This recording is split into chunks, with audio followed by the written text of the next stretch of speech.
Have you ever misplaced a wig around the house only to be startled by its lifelike silhouette in the dim of the night? Not only is it common, but it is very creepy. Before we get into this video, stiff wear and look at the layers. Also, this wig is giving what you're not getting. This wig got laid, okay? I don't care what anybody says. So let's get into this video, shall we? So yesterday on the community tab, I posted a question to y'all and I asked if you guys wear weaves, wigs, bundles, whatever you call it. And if you haven't worn them ever in your life, I was curious to know why, and you guys answered immediately, and for that, I appreciate y'all. Before we get any further in this video, I just want to point out, just like this user said, no one is gonna get a brownie point or cookies if you have never worn a wig, and same applies for if you have worn a wig. This video is for educational purposes only. I'm not here to tell you what you can and cannot do with your hair.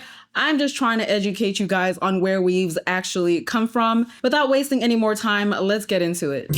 So first and foremost, human hair wigs offer a very natural appearance. Their texture and movement closely mimic real hair, which is why so many people find them appealing. Not only that, but when you wear a human hair wig, it sounds crazy when I keep saying it like that, but it's almost like having your own hair because the luster and feel are incredibly authentic. And with this type of wig, you can style it with heat tools such as curling irons, straighteners, you can even dye it or even chemically treat them like natural hair. And of course, this level of versatility is something synthetic hairs struggle to match and master. Now, over the years, synthetic hair wigs have certainly improved, offering a wide range of cost-effective options. However, they often fall short in terms of realism and styling as well as flexibility. Most synthetic wigs cannot withstand the heat, so styling them and trying to change your look is very limited. Also, their lifespan is typically shorter. A synthetic wig might last only a few months. In contrast, human hair wigs within the proper care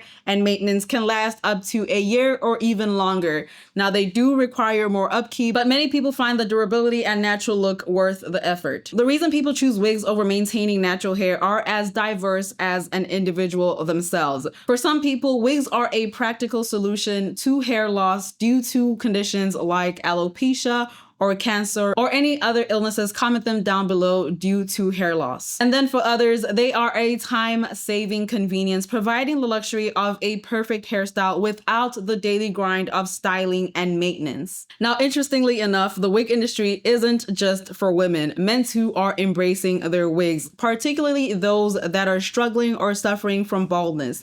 The stigma around men wearing wigs is slowly dying down, with many appreciating the boost of confidence as well as the styling options that come with wigs. Despite the popularity of human hair wigs, several myths as well as unethical concerns surround their production. A significant portion of human hair wigs come from the temple donations in India. And in these temples, people shave their heads as an act of sacrifice to their gods. Now, this hair is considered ethically sourced and is highly valued for its quality as well as its texture. Tirupati Tirumala Temple in southern India, the most visited holy place in the world. 40 to 50 million pilgrims visit every year.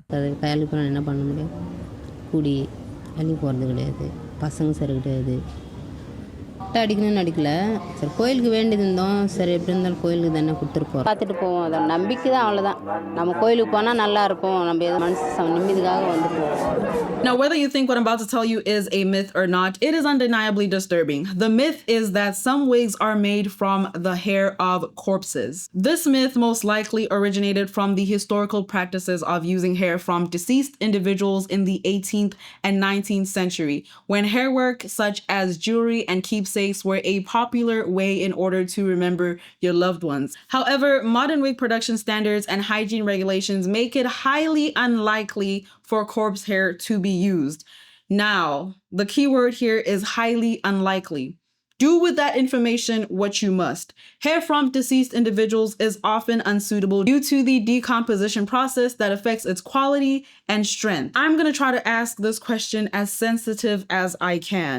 If someone passes away, in that moment or hour or two, the hair isn't decomposing immediately.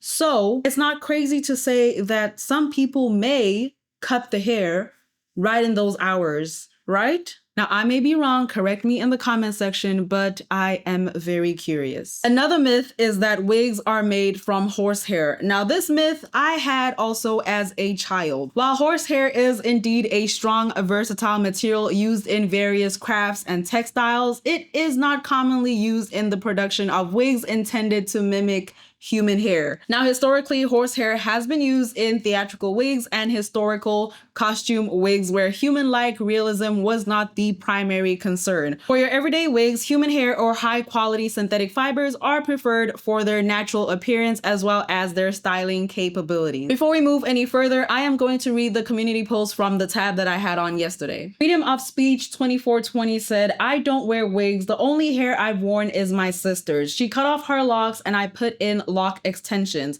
We believe in energy from the soul, similar to how people believe in possession, etc. I don't want to wear something from someone else's body, especially if I don't know their walk of life.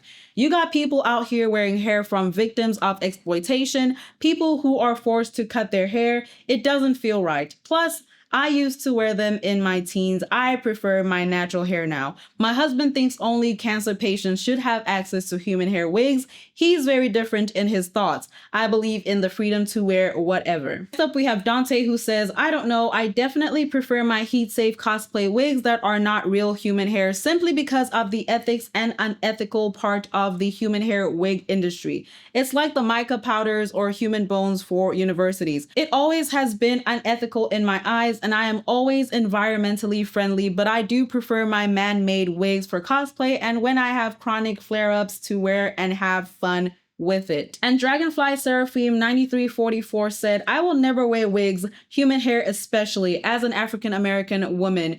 We need to embrace our natural hair. Wearing another woman's hair texture is getting us nowhere. It's setting us back and it's coming back to bite women in the butt because hair dysmorphia is a thing due to the constant wearing of straight, silky wigs and no connection to the hair that comes out of your scalp. It is a problem that needs to come to an end. Plus, the human hair industry is heavily not regulated. Even though we know most of the hair is coming from India, we don't know how exactly. From my understanding, a lot of these women are being coerced or forced into selling their hair. Stop putting that energy on your head and stop pedestalizing other groups of women's hair that isn't your natural hair texture, y'all." So those were interesting comments, and they will be answered as I go on in this video. Now, there obviously has been concerns about unethically sourcing practices in the wig industry. There have been many reports of hair being obtained from trafficked individuals or those that are coerced into selling their hair for minimum compensation, sometimes as low as $2 or even $3. Countries like India, China, and parts of the Southeast Asia are often highlighted in these reports. In certain regions, particularly in parts of India and China, unethical practices have been reported where hair trafficking exploits vulnerable populations, often women and children, forcing or deceiving them into selling their hair. Now, as we know, most women value their natural hair, so let all that information sink in. To address these issues, many companies are now prioritizing transparency and ethical sourcing. They are ensuring fair compensation and voluntary donations to create a more sustainable and humane industry. Now, this change as well as regulation is happening extremely slowly. However, in my opinion, that is better than nothing. We have to start somewhere. அந்த பிரார்த்தனைன்னும் போது கடவுளுக்கு நம்ம செய்யற சாணிக்கு அது செஞ்சுதான் ஆகணும் அவ்வளவுதான். கடவுளுக்கு குத்தாச்சு அது என்ன ஆகுது ஏதாவது அதெல்லாம் நம்ம ஒரு நாளைக்கு வர்றது ரெடி பண்ணி காய வச்சு கோணிப்பையில் ரொப்பி உள்ளே வச்சிடறோம். வானர் அவங்க வரும்போது வாரத்துக்கு ஒரு முறை வந்து எடுத்துன்னு போகிறாங்க. Each temple has a contract to sell hair to a particular company or auctions it to the highest bidder. By law, the temples are supposed to pour the money back into welfare programs for the pilgrims. But exactly how much and precisely where is impossible to gauge. Basically, you are guaranteeing that within the next 3 months, you're going to send a minimum of 8 to 10, possibly even 12 tons, okay? Hindu temples are considered some of the most ethical sources of human hair. Every year, millions of devoted followers visit temples such as the Sri Venkateswara temple, I hope I'm saying that right, in the southern east of Andhra Pradesh. This temple is the most visited Hindu temple in the world and perhaps the most lucrative in terms of hair donation. Here, devotees offer their hair as a symbol of devotion, which in turn becomes a significant revenue source for the temple, generating more than $7 million per year. Now, this practice provides a consistent supply of affordable, high-quality hair from wig manufacturers. However, not everyone finds temple hair to be the ideal choice. For some, matching specific textures and colors is worth paying a premium price for. Individuals seeking particular hair types often turn to specialized vendors in order to find their perfect match. And this shows not only the need, but the preferences in the wig wearing community. Now, like I said before, many people wear wigs for different reasons, and some people have their own opinions of wigs. So let's check them out. So this is my personal account. I don't really care about what I post on here, but I'm just going to address this. People have continuously asked me, why do you wear wigs so much? Why do you wear wigs so much? And I'm going to tell you, this lace is moved up. Do you know what that means? That means that my forehead should be a felony. My forehead is huge. And so, man-made wigs. And I'm going to utilize the resources necessary not to look like I snuck onto Earth. Simple. One of the main reasons why women are wearing wigs today is due to hair loss. Whether you're postpartum, going through menopause, or hard medical interventions such as chemotherapy, you're probably going to turn to a wig. Now, not all wigs are made equal, and this is where I enter the chat. I'm here to tell you everything you need to know about wigs, especially what makes a wig look really natural and invisible, because I think we can all agree that's what we're looking for. The density of a wig can play a huge role in how thick and wiggy it's gonna look. So if you want a natural look, aim for low density. Next, we have the quality of the hair. You can get a human hair wig that is either processed hair or virgin hair. Processed means that it has been chemically treated. So the hair might feel soft and shiny at first, but the treatment of the hair will wear off, and after a few months, it could start to feel really dry. Virgin hair, however, has never been chemically treated or changed. So the quality you get is the quality that will last forever. Now, when it comes to lace wig, you want to make sure that you get the most invisible lace. We construct our wigs with Swiss lace and customize the hairline. What else do you want to know about wigs? Excuse me, can I ask you a question? Yeah, sure. Are you wearing a wig? I am, yes. Have you been wearing a wig for? Got married, so it's going to be 3 years soon. Was it hard for you to wear wigs? Not so much for me. I know it can for some people, because it's hard to, just kind of lose that connection that you have with your hair.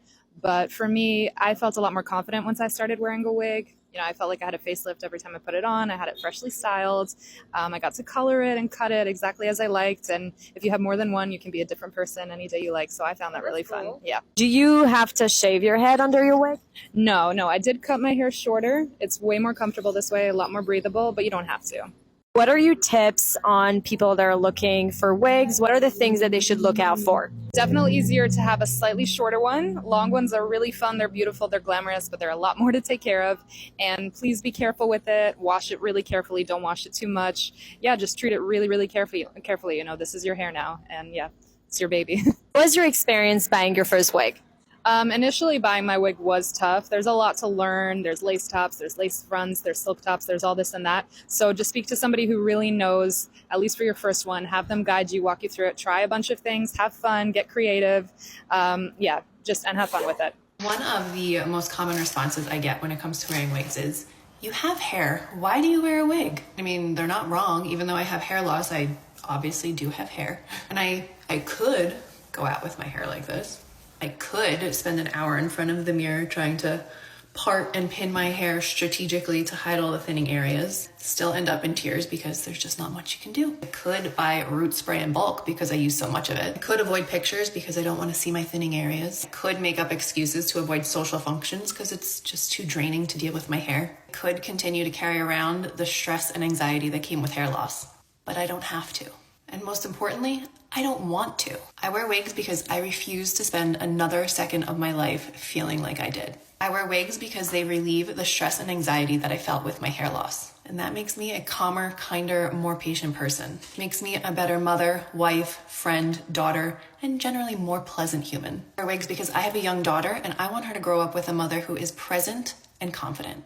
I wear wigs because I don't know if she'll face the same challenge one day, but I want her to know that hair loss is nothing to be embarrassed about or ashamed of. I want her to grow up knowing that wigs are totally normal and fun and glamorous. I wear wigs because since I started wearing them, I've never felt more like myself or more comfortable in my own skin. That's my why. There is no group of people that hate themselves like black people. Why do you put on Indian human hair? Can I ask? You know how we get that hair? When nothing goes right in the life of a Hindu person, they go through a ceremony called Tansho, where the priest in the temple incantates all the bad luck they are facing onto the hair, because for them to cut hair is such a taboo. But so that it indicates a new phase of metamorphosis, they shave their hair clean. They used to burn that hair because they understood they're burning all the bad luck, until they realized the stupid African woman wants to put it on their head. So you buy your own bad luck and you put it on your head. As you guys saw, people have their own opinions and other people have reasons as to why they wear wigs. Comment down below if you do wear wigs and didn't have the opportunity to go and text it on my community tab why you wear them, and if you've never worn wigs, why you don't wear wigs, and if you thought of wearing wigs, if you change your mind, or if you're still wanting to wear wigs and why. I'm just nosy, not gonna do anything with information. I just want to know. A female post from the community tab, Xenia, I believe that's how you say it, said human hair from India is often taken from corpses and people there give sacrifices to their gods and they give them hair as an offering. And then Sundram 5167 said, I only wear synthetic because human hair wigs that are made well and ethically are extremely expensive, usually in the 1K range. The ones that aren't that expensive but real hair is either off the floors, stolen, or from people who have been exploited, such as the whatever she said over there, population in China. Not everything can be bought ethically, but fake hair reassures me it wasn't stolen off someone's head. So now we're gonna get into the cost of hair. I looked into 5 companies, and as you guys can see, they range. There's one for $141, some are $161, some are $152, and then some are $344, $379, $521. Others are $354, $339, $329, and then some are $47, $59, $65, $59. And last but not least, others are $89, $108, $93, $92 actually, and $103. So if you're looking for human hair, the prices range, but pretty much the more expensive they are, the more human they are. The cheaper they are and state they are human hair, they're probably a mix of off the ground human hair as well as synthetic hair, a blend pretty much. Now there is a lady on TikTok who was blowing up not too long ago because she was selling $10,000 wigs. So let's check her out. People are upset with this woman for charging $10,000 for her wigs. So this lady on TikTok recently went very viral because she sells some extremely expensive wigs. Basically, she makes the wigs for some celebrities and she customizes everything about the wig, which she says justifies the cost. Now, this is a screenshot from her website, and as you can see, not all of her wigs are $10,000, but they are all definitely on the pricier side. Now, the main argument people have against her and her wig prices is that you can get a wig from basically anywhere else for significantly cheaper, and it's going to look roughly about the same as the one that costs $10,000. Now, according to the 10,000 wig lady, her wigs last 5 to 10 years. And I mean, the 10,000 wigs do look good once they're done. But even after seeing the end results of her wigs, people still do not think that the price is remotely justified. Now, I do not know much about wigs, so maybe those who do can enlighten me in the comments. But I do think that a high price for something that's going to last 5 to 10 years, that people are going to see on your head every single day, should probably be expected. But with that said, I think there must be offers that are on par with what she offers for less than $10,000. I'm gonna be honest, I wasn't gonna address this, but you guys keep on asking me why my wigs are so expensive. And only the people that recognize real quality do not question that, but I thought I'd share the major differences between other wigs and ours. Today my client came with this wig, which is not a shiny wig. You can see how bulky it is behind her ears, and the hairline is very thick. The density is distributed from on top, which overwhelms her small features. And the hair quality was very stiff and dry. Now, here is the Shiny Wigs wig experience. This is just her first try on and we haven't done any adjustments on it yet. The hairline is open and is going to be customized. This wig is a lace top wig, which is perfect for her because she needs a low density. And look how flat it looks when she tucks it behind her ears. That is the one thing that she was not able to do with her other wig, and that was really making her uncomfortable. Her first reaction was how lightweight it is, and that's just because our wigs are made differently. So yes, there's a major price difference between the first wig she came in with and ours, but isn't it worth it? Now, it always surprises me when people get butthurt over someone's prices, and if you saw $10,000 for 5 to 10 years, whether you think it is ethical or not, honestly, if you take the 10,000 and divide it by each month, you're probably not even spending that much. You're just spending a lot in the moment. Also, I personally feel like if you have an issue with somebody's pricing, then you probably not their target audience. So I know some of y'all may be wondering what I think of this topic. Now, I used to wear synthetic hair, as you guys can see, but it is dry as heck. But the thought of wearing human hair terrifies me, especially because I have no idea whose hair it is. And this is how my brain works. If I am, God forbid, in an unfortunate situation and police need my DNA and can't find anything but hair, the last thing I need is them thinking I'm in some Asian country. Then they'll never know what happened to me. You know what I mean? But that's just the true crime in me. Secondly is I have stopped wearing synthetic wigs because not only are they itchy, I do not have the time to lay down a wig. If you guys go to my old videos, you will see that my lace was pretty much like this, because I could not be bothered. I know it is a time saver to just do it one time, but even that one time to lay glue and then wait and then put it again, I don't have the patience for it. And last but not least, my faith plays a crucial role in this decision, and I have stopped wearing wigs because of it. Especially after my near-death experience, my faith has been stronger than it ever has been. And so wearing wigs is something that I'm okay with not participating in, but like I said in the beginning, I'm not looking for a cookie, nor am I looking for a brownie. I am just simply learning to embrace the body and the looks that God gave me to the fullest and being comfortable in myself, and anything else that I decide to add is only an addition to the natural beauty that I have been blessed with. With all that being said, let me know what you guys think in the comment section below, and I will see you guys next time.